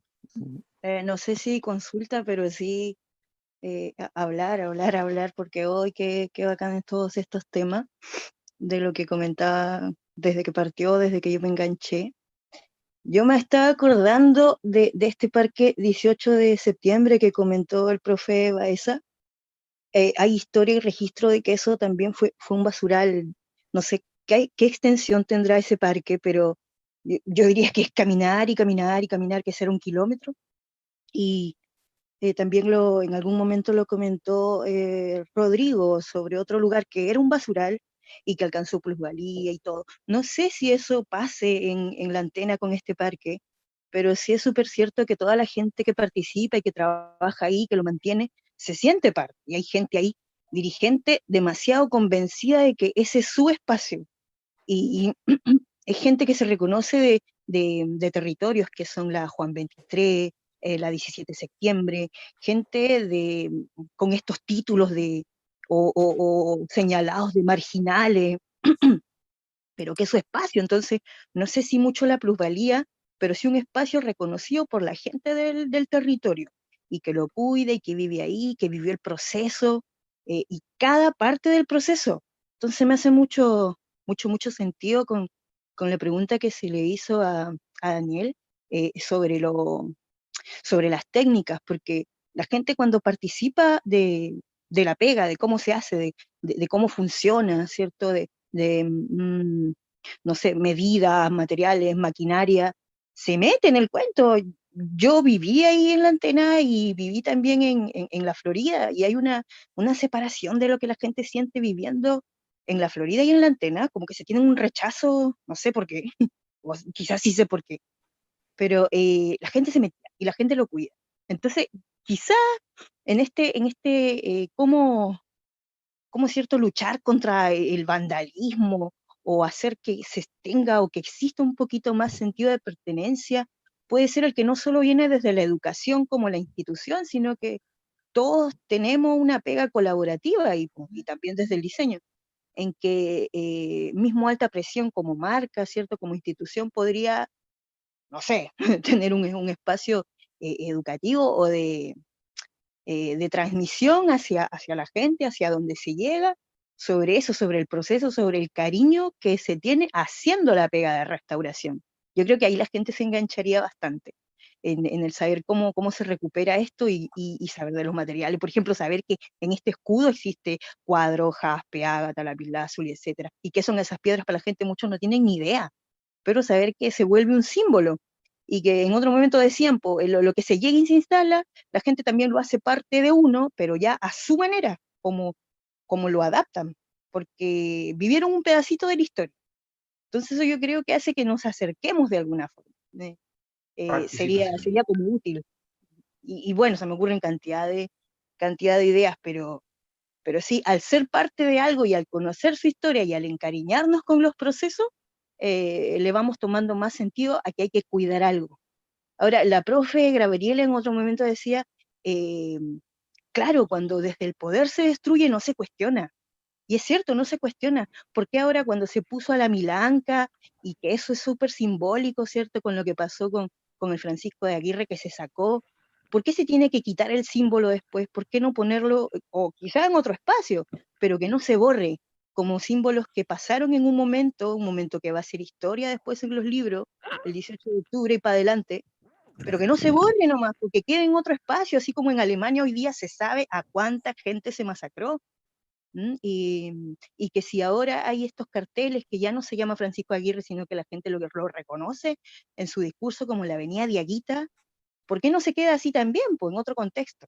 Bueno, que hay gente que está haciendo de todo, hay gente que está sacando artículos, hay mucha revista, el cómic, mm, así que todos de alguna manera aportan.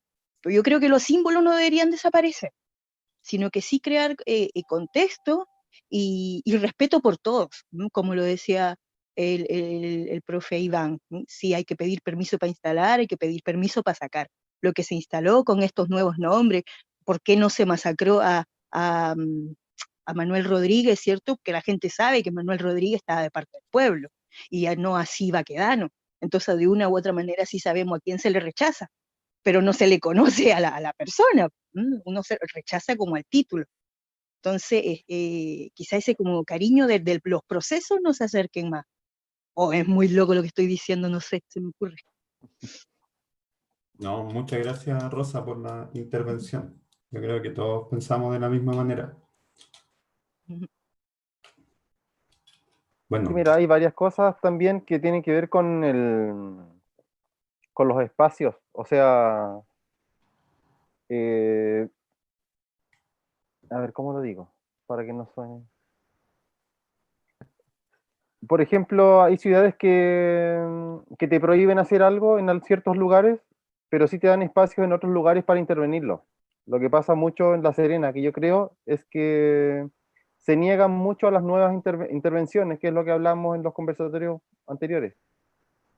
Tienes que hacer mucha burocracia o mucho permiso, no sé, alguien que quiera pintar algo, o jóvenes que hace poco, no hace poco, hace un par de años se prestaron, parece, cuando hicieron el mural ahí abajo en el espejo de agua. Era un lugar que muchos artistas lo habían pedido, solicitado, y al final se le prestó a un grupo de artistas que hicieron una intervención ahí. Y también esa intervención tuvo muchos comentarios negativos y positivos. Era tanto tiempo lo pidió mucha gente, ahora no les gusta cómo quedó, no les gusta la temática, etcétera. Entonces, mucha gente de la que también pasa también, bueno, en Santiago no hay tanta limitante, pero que rayan, una vez igual consiguiendo un muro para hacer una intervención, me decían, no, es que aquí en La Serena no hay artistas de calidad para que puedan hacer buenos murales. Y es porque siempre se le han cerrado las puertas. Entonces, si tú quieres pintar algo, tienes que ir a la última población, en la última pandereta que da para el cerro. Y no puede ser en un lugar visible donde sea un aporte.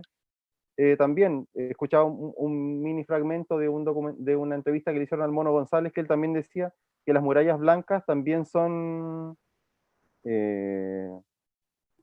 ¿cómo ¿cómo se llama cuando te prohíben hacer algo? Censura. Censura, claro.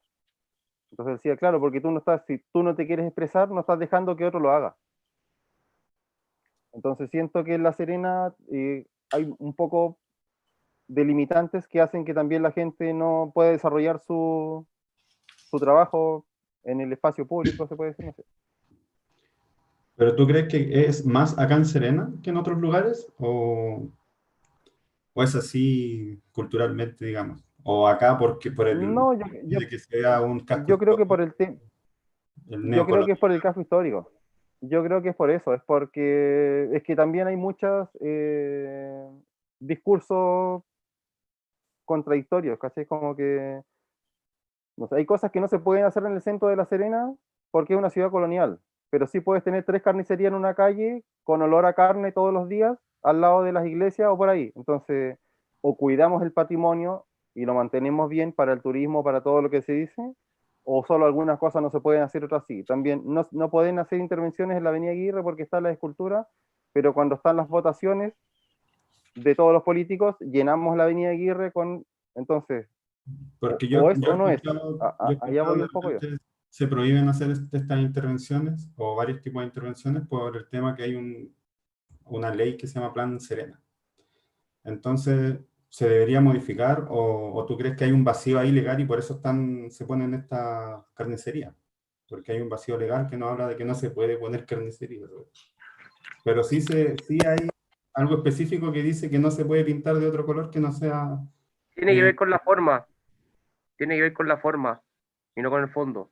Por ejemplo, si te dicen que no podéis pintar un grafiti en el muro, hazlo en un lienzo po, y lo ponéis delante del muro. No tenéis para qué intervenir al muro. Y lo hace itinerante. Ejemplo de eso, ejemplo de eso vivo es el Museo a Cielo Abierto de San Miguel. A la salida del departamento de mi abuelita está veo el muro del Inti, donde está la plaza con los juegos para los niños. Todos los vecinos de ahí participaron de ese proyecto cuando comenzó hace muchos años atrás, por ahí por el año 2006, creo que fue el primer mural, si no me falla la memoria, el mural de los prisioneros. Uno de los prisioneros es de ahí, de esos blogs, hablando de departamental, San Miguel, Tristán Mata. Y yo me crié ahí, pues, y la onda que tiene ahora ese barrio es totalmente distinta respecto de San Miguel puntual. Yo los dejo invitados a quien vaya a ese museo a cielo abierto, dense la vuelta, chiquillos, porque la onda que hay ahí es totalmente distinta respecto de muchos sectores que se puedan ver y sobre todo de Santiago. Los blogs, o sea, primero comenzó con esto con el tema del muralismo. El muralismo después, ¿saben en qué terminó? Terminó en que les cambiaron las techumbres completas a todos los blogs donde estaban estos murales, hermosearon todo el espacio público, hicieron plazas, cambiaron las luminarias, hicieron todo un sistema de recolección de los residuos para las basuras. O sea, la gente misma de ahí, gracias a una idea de un mural, vieron un proyecto y comenzaron a empujar, a empujar, a empujar, a empujar, a empujar. Recién hace 1 año y medio atrás, mi abuela, no sé, pues cuando ella estaba viva, nos contó que le estaban cambiando el techo de su casa. Yo le pregunté que ella vivía justo en el 4.º piso, arriba. Yo le dije, ¿le están cambiando el techo? Me dijo, sí, es que es por el proyecto de los murales, me dijo. Y todos participábamos y nos llegaron las cosas y nos consultaron, nos preguntaron. También pusimos plata nosotros, porque también nosotros poníamos un poquito de plata, la otra plata la ponía el Servio, la otra plata la ponía el Mimbu. Entonces, esto también evoca un poco al tema de las colaboraciones y los proyectos participativos, que siento que es súper importante.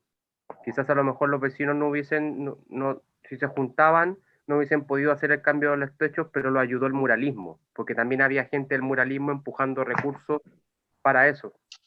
Entonces todo lo que trajo detrás fueron como 4 murales los que empezaron, incluso en la calle de enfrente donde estaba antes una empresa de colchones, Pomtex, si mal no recuerdo. La gente, los chiquillos de ahí, 2 grafiteros que son muy conocidos de ese sector, iSlab creo que, si no me acuerdo su nombre, hicieron murales ahí, hicieron cosas grandes ahí. Entonces fue gente como que fue súper como entre que hubieron murales que fueron pagados y otros murales que fueron así fortuitos, por así decirlo, que se lanzaron nomás. Entonces ahí se generó hasta el día de hoy, y sale en la tele, sale en todos lados, hay un tour, tú pagas un tour, o sea, hay un tour que tú te inscribes y te pasean por los murales, te dicen quién lo hizo, qué año fue, incluso, y aquí viene lo más bonito de todo de ese proyecto, que ese proyecto va mutando en el tiempo, porque el mural está para un artista para un tiempo y después pasa un tiempo, se gestionan recursos y se invita a otro artista para que él desarrolle su arte y lo haga ahí, y así, y sigue, y sigue, y sigue, y sigue, y no ha parado desde el 2006. Y siempre van cambiando los murales por unos nuevos, van haciendo espacios públicos nuevos, los van mejorando, y así. Y si tú pasas, de verdad que es una isla. Tú vayas a ver los edificios pintados como nuevos, todo limpio, todo ordenado, botillería, mini market abajo, porque no estos edificios que en las partes de abajo tenían como estos mini markets, como estos, este concepto como que tienen estos gringos de estos negocios esquineros, que en estas esquinas tenía estos negocios, los street centers. Entonces estos edificios arriba en el segundo piso, puros departamentos, y para abajo street center. Entonces hay un mix ahí de esos departamentos bien interesantes. Pero es un ejemplo también súper bueno para destacar desde el punto de vista del muralismo, y hasta dónde puede el muralismo empujar mejoras en la gente. Hay no uno, sino que un montón de estudios que reafirman lo que está diciendo el Pato, que como una buena intervención en el espacio público es capaz de revalorizar esos espacios. Puedes tener una casa tasada, por decir, en 10 millones, y si hay una muy buena intervención, al año tu casa va a estar tasada en 12 millones. O sea, ese no es un cuento, es una realidad, estudios que se han hecho en muchos países. Y la intervención va desde una buena luminaria, un buen basurero, una escultura, un mural. Bueno, los que me conocen saben que soy de Valparaíso, y como tal soy irreverente. O sea, yo no puedo entender que la gente pida permiso para pintar algo. En Valparaíso, ¿quién pide permiso para pintar un mural? Los murales, la idea de pintar murales partió por la Católica de Valparaíso antes del 70, y el año 73, por esas razones de que llegaron unos caballeros que hablaban fuerte, y se empezó de cierta manera, a coartar esa expresión. Y después, cuando supuestamente nos dijeron que habíamos recuperado la democracia, porque nos dijeron eso, el Cerro Bellavista nuevamente se le entregó, pero ya artista con cartel. Y ahí llegó Nemesio Antunes, llegó la Matilde Pérez, Balmes, Mata, y pintaron en el cerro. Entonces, tú tener una casa que se estaba cayendo sola, y de repente en uno de tus muros tiene una obra de Antunes, todo el mundo empezó a recuperar el barrio. Y eso va sumando y va llevando a la limpieza, porque vuelvo y insisto, el tema de la pertenencia. O sea, siento que esto es mío y yo lo cuido. Qué mejor que levantarme en la mañana y abrir la ventana y en vez de ver una calamina pintada gris perfectamente, o toparme con un mural de Nemesio Antunes. Entonces, el problema que tenemos acá en La Serena, que somos más papistas que el Papa.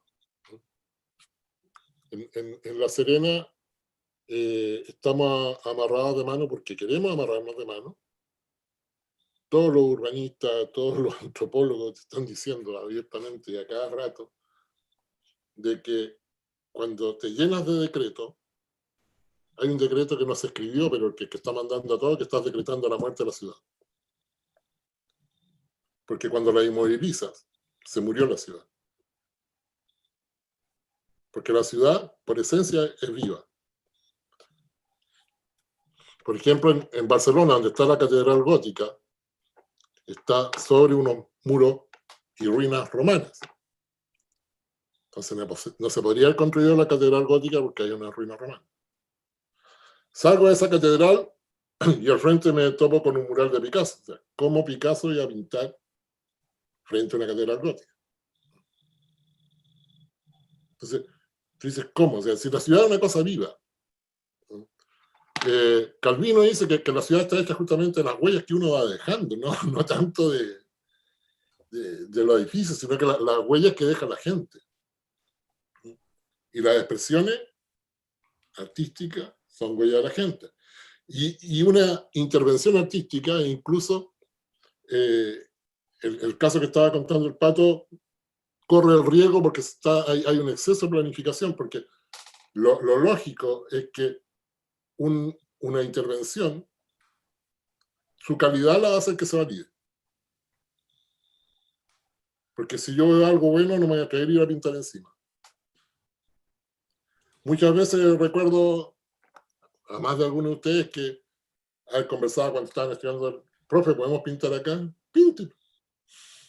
Hagan lo que quieran en la universidad, lo van a meter en un sumario, píntenlo. Si no les gusta que esté ahí, vayan ustedes y pinten algo mejor encima, pero tiene que ser mejor. Y ahí están los restos de pintura todavía. Y todavía están los restos de pintura. Va a durar una semana. Hace poco se cometió un crimen en la escuela que fue que borraron un graffiti de Esquivel. Ah, el de atrás, sí. Mural, sí. Eso fue un atentado. Y ninguno de mis colegas lo defendió. No son colegas. Ahí, ese era el detalle que faltaba. Sí. Volviendo un poco a lo que hablábamos antes, me gustaría preguntarle a Daniel cómo hacen ustedes con el proceso, por ejemplo, en el caso del escudo nacional de piedra. Cuando ustedes toman un trabajo de ese tipo, ¿qué es lo que hacen? Porque me imagino que debe haber un proceso de investigación antes, no es llegar, tal como nos decían recién, no es llegar y tirarle arena o agua al mural en este caso. ¿Cuál es el proceso que hacen? Bueno, el proceso primero son pruebas técnicas que se realizan antes. O sea, no nos lanzamos a la piscina, digamos, de un día instalarnos y estar trabajando, ¿no? Pueden pasar 2 o 3 días de puras pruebas hasta que terminamos nosotros cuál es la forma de trabajar en cada una de los monumentos o fachadas. ¿Mm? Así como se han hecho, como te contaba, en la Catedral Metropolitana, que fueron varios días de prueba, en que se determinó ahí con la gente de patrimonio, de Consejo de Monumentos, se determinó qué tipo de intervención se iba a realizar. Ahí recién ya comenzamos a trabajar, creo que fueron 5 o 6 días solamente de consulta y prueba. Eso siempre ocurre antes de ponernos a trabajar. ¿Y a nivel histórico hay alguna investigación como del espacio que se va a intervenir? Como lo que hablamos claro. recién. Por supuesto, o sea, cuando llegamos nosotros nos damos cuenta, primero, saber qué es lo que tiene la base, porque muchas veces como nos hemos encontrado con fachadas, por ejemplo, o monumentos que están tapados en pintura y no sabemos lo que es la base. O sea, me acuerdo que una vez llegamos a trabajar a descubrir lo que la base del monumento de Fermín Vivaceta, un personaje histórico muy importante en muchos ámbitos, y después de empezar a hacer unas pequeñas pruebas de presión sobre la base del monumento, nos dimos cuenta que eran tantas capas de pintura que obviamente la municipalidad ha pasado pintando por años, digamos, muchas administraciones municipales habían pasado pintando por años. Nos dimos cuenta que la base del monumento era mármol travertino.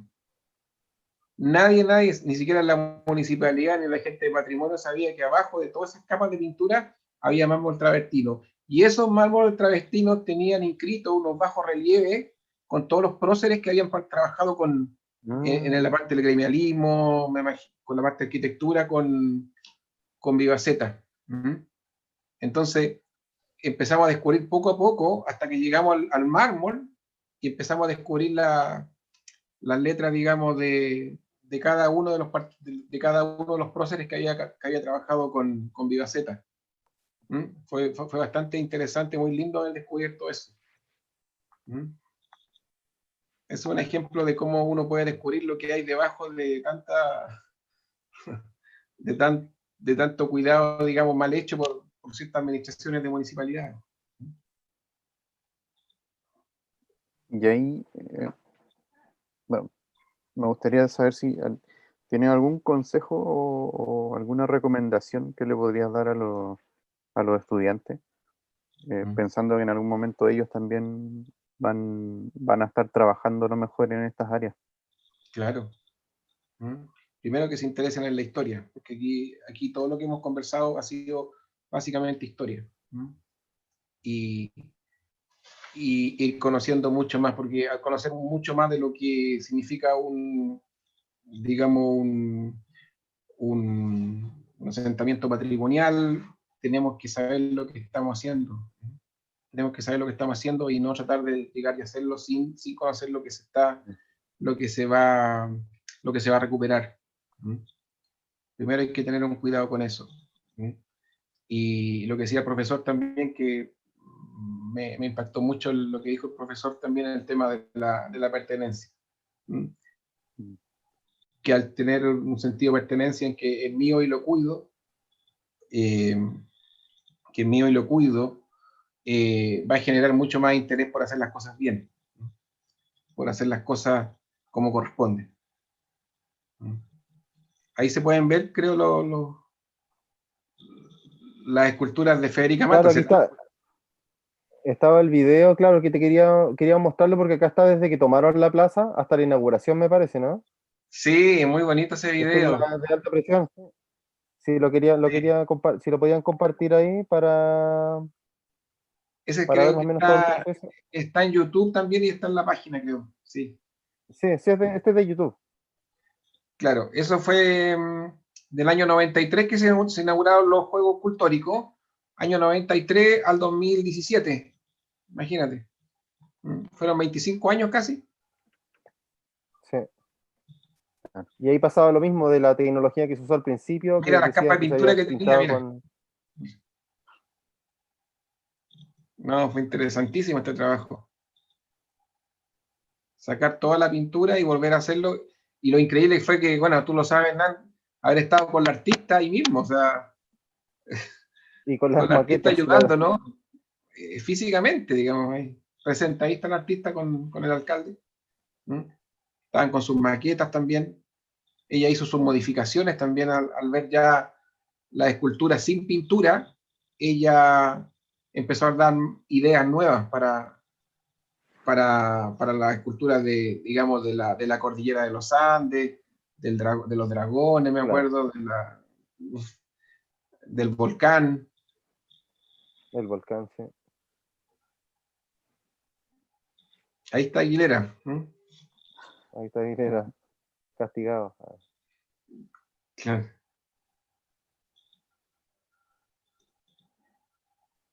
No, se han mantenido muy bien los juegos. Sí, también todo lo que se le aplicó del material desde el primer hasta las capas de pintura. Y la capa el sellador antigrafiti final, también que tiene. Sí. Y la capa antigrafiti, claro. La capa antigrafiti hay que mantenerla porque no es eterna. Hay que mantenerla. El sol igual Sí, claro. la deteriora con el tiempo. Pero Ani, después fueron a limpiarla con el antigrafiti, lo limpian con el agua en alta presión, ¿no? No, se limpia ¿Con con la un hidro? solvente. Cuando alguien raya encima, con un solvente se limpia. El problema es que al limpiarlo mucho con solvente se va desgastando la capa protectora. Se va, Entonces claro. tienes que estar aplicándola nuevamente. ¿Y le volvieron a echar? No, después ya nada, no lo sé, no me llamaron Quedó nunca. Yo propuse un tema de mantenimiento mensual o cada 6 meses, pero Sí, me nunca tuve acuerdo. respuesta. O lo de poner el kiosco para hacer turismo. O sea, Eso era los interesante, servicios lo de que te la plaza. conversaba. Ese estaba súper bueno. Ese Un estaba súper bueno kiosco porque era turístico redondito. ahí que explicara qué significa cada una de estas esculturas. Claro, y que pudiera vender quizás réplicas de juguete para los niños y así financiar un poco ahí. Era toda una Pero por cadena supuesto, sí, era win-win para súper todos. bonita. pero nunca como que uno propone ideas, pero bueno. Claro, ¿Y esa estaba qué, súper buena. ¿y qué crees que falló ahí? Que no pasó nada con eso. No, la municipalidad no quiso, me imagino, no quiso ya.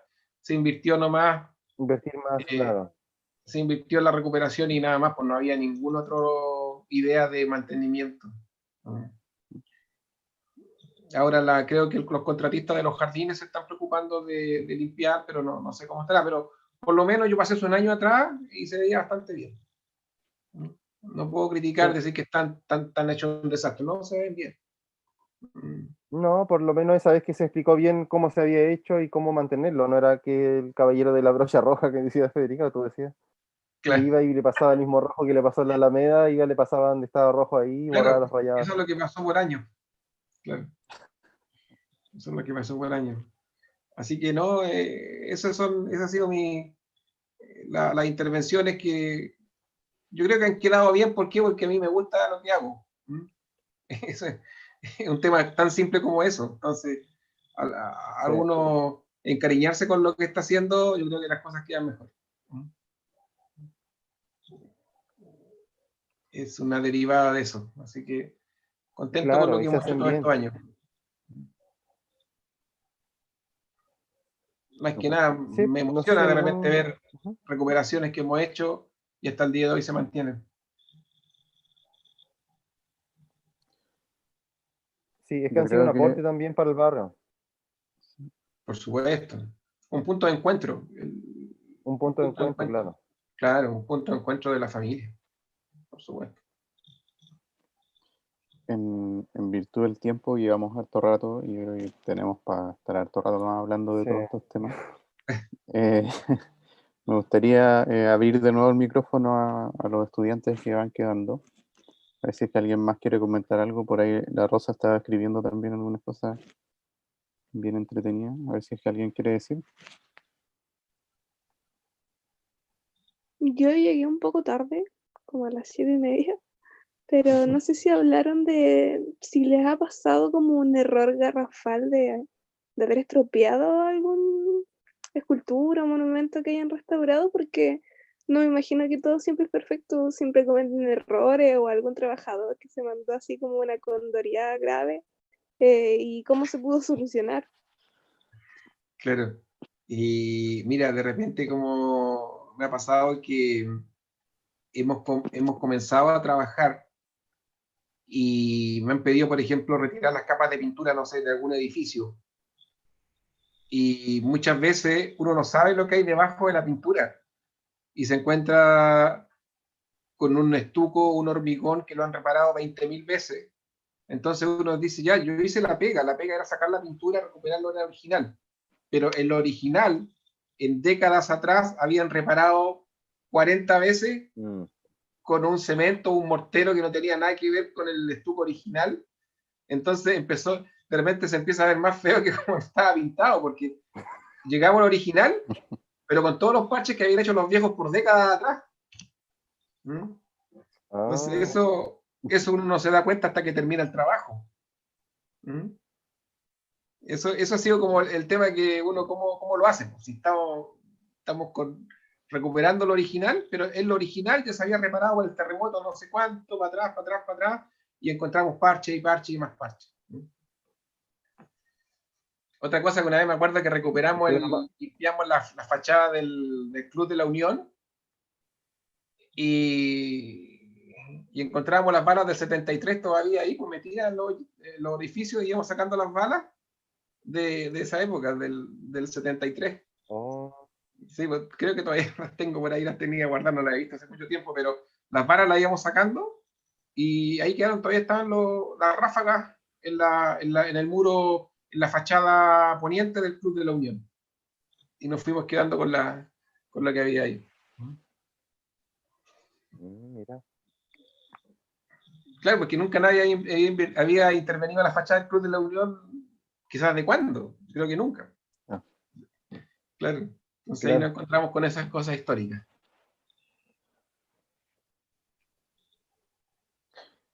Eso ha sido como las cosas, las anécdotas que nos pasan con la limpieza y con la recuperación.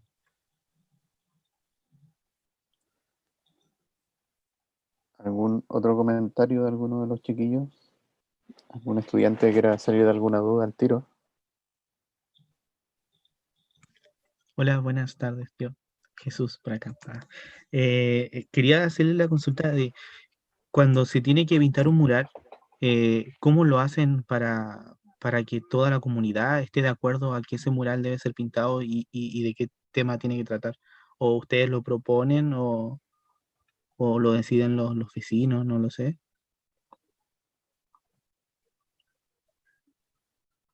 ¿Alguien que pueda responder?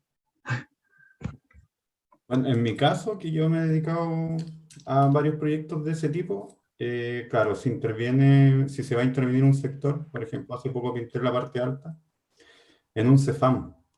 En ese CEFAM, bueno, va toda la población, se atiende ahí. Entonces lo que hicimos es estar todo un día preguntándole a la gente que visitaba el sector.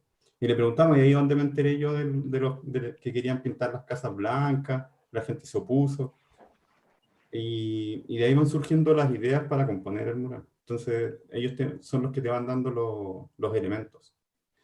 Y finalmente tú haces la composición con los elementos que aparecen dentro de toda esta recopilación de datos y se pinta finalmente el mural. Así por lo menos lo hemos estado haciendo y en un proyecto que se llama Colores de mi barrio, que tiene que ver con el rescate de la identidad y del patrimonio cultural de los lugares. Entonces, por eso también yo recién le preguntaba a Daniel si le había tocado restaurar algún mural de una técnica muy antigua, porque ahora la tecnología ha cambiado mucho, entonces, no sé, si se puede pintar un mural de alta calidad con puro spray, ¿ya? Y antiguamente eso no se podía hacer con los sprays de esos años, que básicamente eran en base a óleo, y un color claro no te cubría un oscuro, por ejemplo. Ahora sí se puede hacer y se puede lograr ese tipo de cosas, entonces... La tecnología, los materiales ha cambiado, pero drásticamente en los últimos Claro, años. claro, entonces por eso recién te hacía esa pregunta, porque la No nos hemos tecnología... enfrentado a algo así como para restaurar murales tan antiguos. Por ejemplo, el que habías visto la otra vez, disculpa, del de Gabriela que está en la Alameda más arriba. Claro, En Gabriela la entrevista que te Mistral. hicieron, tú decías, claro. Sí. Ese me parece que... Ese es un mural de... Eso es cerámica. Es cerámica pintada. Claro. Son como Claro, pequeñas ¿viste baldosas. Son como baldositas que están Sí, pintadas al son horno. baldosas chicas. Eso es un mosaico, claro. Ese al final no lo hicimos nada, lo íbamos a limpiar. Eso sí, a limpiar con vapor en alta presión y con un producto químico. Y estábamos justos para el estallido social, así que dijimos un tiempo más, pero ya después nos tomó la idea. Pero todavía está para limpieza el mural de Gabriela Mistral ahí en el cerro. Claro, ¿viste? Y ese tiene que haber sido pintado con un material que quizás ya no existe, no sé. A eso es lo que se refería el Iván recién. Claro, no, si era cerámica pintada al horno. Esmaltada, algo así, ese, ¿no? Sí, pintada, esmaltada. Sí, esmaltada, claro. En un proceso un poco así como la cerámica. Lo malo de la tecnología nueva encuentro yo que siempre lo afecta mucho el sol. El sol es un factor que daña mucho cualquier intervención artística. Pero antiguamente hay técnicas que resisten mucho al sol. No, y también Ahora, depende de la orientación también del mural. También eso es bastante influyente. La exposición que tenga. Claro, la orientación. Claro, y el material que mencionaban recién del anti-graffiti, que ahora, bueno, nosotros lo utilizamos para proteger los grafitis. Claro, sí, para protegerlo también, para darle más vida. Claro, no, anti-graffiti no. La verdad que la gente cree que el anti-graffiti es como una cosa milagrosa, pero no es así. Aguanta unas cuantas limpiezas, después hay que reponerlo igual. ¿Sí? No hay, imagínate el que descubrieron anti-graffiti así, pero eterno, ya sería famoso a nivel mundial. Claro, pero no, al final son barreras que se ponen ahí encima del mural o alguna fachada que te aguanta unas cuantas limpiezas, y si no sigue haciendo el mantenimiento no vale de nada. Porque profesor Ricardo, ¿todavía están estos murales que mencionaba recién? ¿O lo han restaurado? ¿Usted sabe algo? ¿De Los de Antún? Valparaíso, Sí, los que mencionaba. bueno, como el año pasado se derrumbó donde estaba uno de Mata, que murió gente, incluso porque era una escala. Entonces, no he andado por ahí en los últimos tiempos por ese cerro, pero sí se le ha hecho mantención, porque primero partieron por recuperar los de los años 70, que eso lo hizo, como les decía, el Instituto de Arte de la Católica del Paraíso.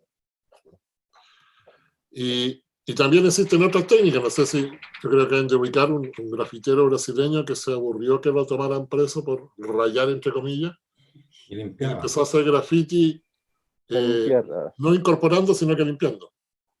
Y se metía en los túneles y empezaba a sacar el hollín y hacía graffiti en función con eso, jugando con blanco y negro, con el alto contraste. Entonces, iba con un pañito limpiando y dibujando.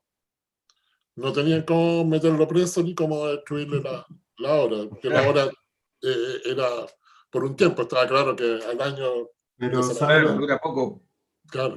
Lo que provocó fue, un día hizo eso en un túnel y la municipalidad mandó a limpiar el túnel. Claro. Quedó limpiecito.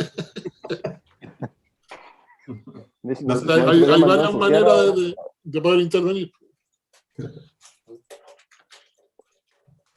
Así que les quiero dar un abrazo yo, muchachos. Me voy para la casita.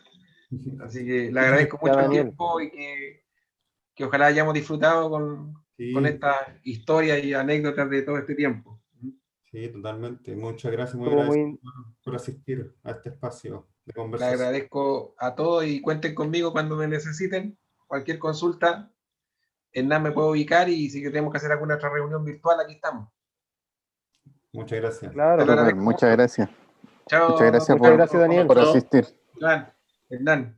Chao, chao, chao. Chao a todos. Gracias. Daniel. Chao, gracias. Entonces yo creo que aquí cerramos por hoy. Tenemos... Muchas gracias, profe, por asistir y hacer tan buenas por hablar. Gracias por hablar. Pues. A los demás. Ya me había olvidado de su voz. Y a los alumnos igual. Todas las intervenciones. Sí, a todos los que asistieron hoy día. Jesús, Paz, Rosa. Daniel. Al Pato. Al Pato, que no ha dejado de asistir a ningún conversatorio. Y si se quema la escultura de la Gabriela Mistral, yo voy a hacer un sospechoso. Hay que quemarla. Vamos, vamos. ¿Yo voy a hacer qué? Sospechoso. Sospechoso, eso. Claro. No nos cabe duda de eso. Me hago cargo. Cualquiera que lo haga, yo soy. Intentaron quemar. Total, aquí... Un Luis corriendo, un Luis. Total, YouTube nomás es testigo de estas declaraciones. Nadie más lo sabe.